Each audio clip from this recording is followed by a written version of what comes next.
Shalom, saudara yang dikasih Tuhan. Apa kabar saudara? Doa saya, saudara dalam keadaan baik, sehat, serta berlimpah-limpah dengan ucapan syukur. Firman Tuhan datang kepada kita hari ini. Tuhan memegang kendali hidupmu. Sebelumnya, marilah kita berdoa. Tuhan Yesus, terima kasih buat hari ini. Kami bersyukur punya Tuhan seperti Engkau.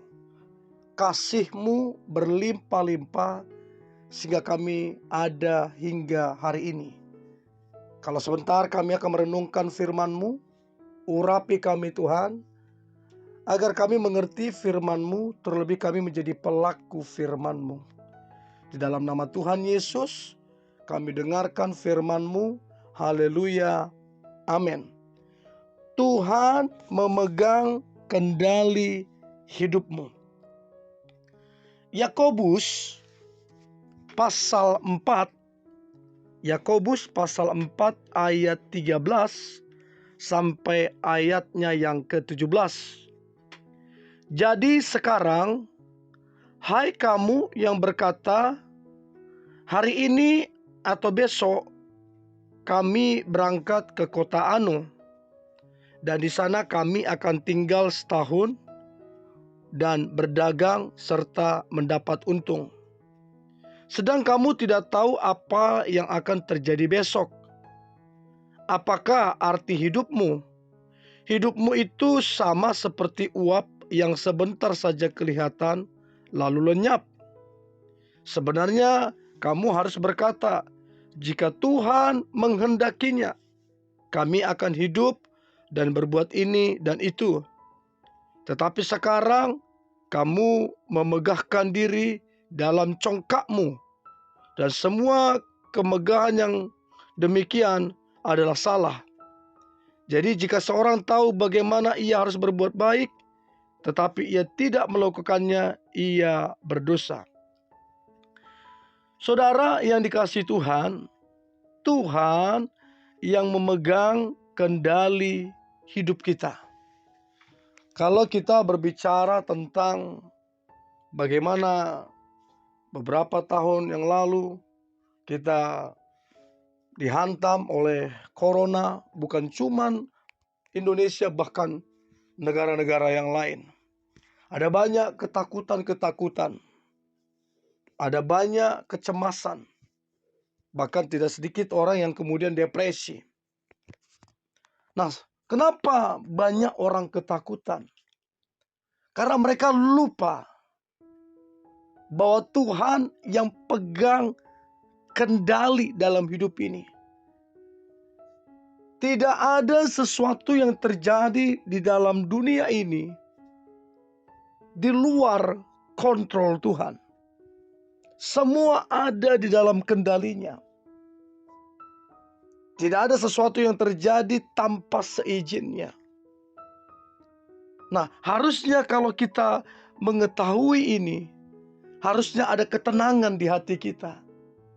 Sebab segala sesuatu ada di dalam kontrol Tuhan. Ada di dalam kendali Tuhan. Saudara yang dikasihi Tuhan, jangan biarkan kenyataan-kenyataan yang kita lihat kemudian menguasai kehidupan kita. Jangan kita biarkan fakta-fakta atau apa kata orang itu realnya kata orang, lalu kemudian menguasai kita sampai kita lupa bahwa segala sesuatu ada di dalam kontrol Tuhan, ada di dalam kendali Tuhan. Dan saudara mesti ingat, kita mesti ingat, terlalu mudah untuk Tuhan mengubah segala sesuatu. Terlalu mudah. Karena memang Dia yang pegang kendali. Nah, dikatakan di dalam Yakobus 4 tadi, berbicara tentang bagaimana segala sesuatu itu karena seizin Tuhan. Karena Tuhan yang menghendaki. kita berbuat ini dan itu. Bukan karena kegagahan kita, kekuatan kita. Karena Tuhan yang menghendaki, saudara. Nah, Yakobus memberikan solusi. Yakobus memberikan solusi agar kita tidak merasa seolah-olah kita dapat mengendalikan hidup kita dan mengarahkan kepada satu-satunya pribadi yang memegang kendali total atas segalanya. Jadi Paulus mengingatkan kita supaya kita jangan merasa bahwa kitalah yang mengendalikan hidup. Namun Paulus mengarahkan kita kepada satu-satunya pribadi yang pegang kendali.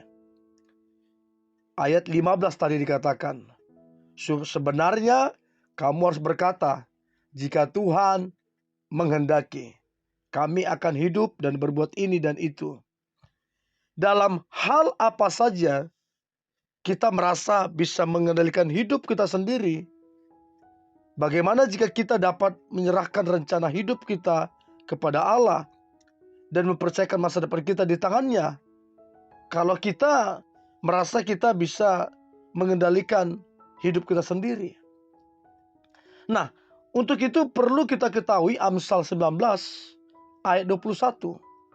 Amsal 19 ayat 21. Kalau kita merasa kita yang mengendalikan, maka Amsal 19 ayat 21 berkata, banyaklah rancangan di hati manusia, tetapi keputusan Tuhanlah yang terlaksana. Banyak rancangan, banyak rencana yang sudah disusun, namun seringkali tertunda karena beberapa hal. Nah, ini menggambarkan bahwa rancangan Tuhanlah yang terlaksana.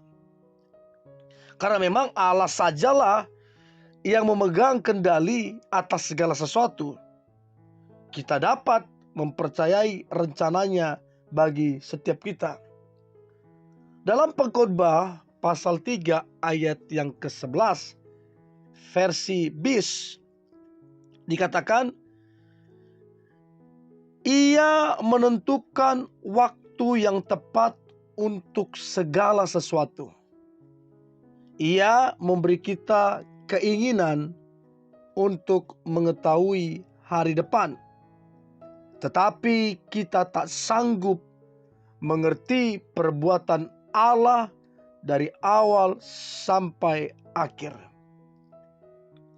Saudara, melalui setiap pergumulan, duka cita atau peristiwa atau kejadian yang mungkin kita lalui saat-saat ini, kita harus belajar percaya kepada Tuhan. Percayalah Dia akan melakukan bagiannya, dan kita pun harus melakukan bagian kita. Di atas semuanya itu, percayalah saudara yang dikasihi Tuhan, bahwa Dia yang berdaulat atas seluruh kehidupan kita.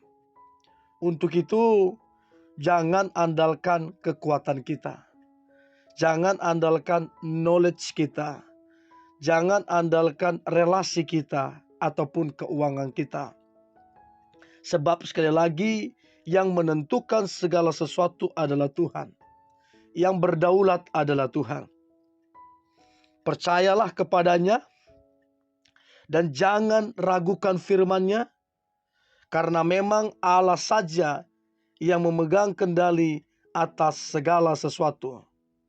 Kita dapat mempercayai rencananya bagi kehidupan kita. Dan lihatlah bagaimana rencananya yang ajaib, yang mulia itu tergenapi atas kita. Mari kita berdoa. Tuhan Yesus, kami bersyukur yang memegang kendali hidup kami adalah Tuhan yang penuh kasih.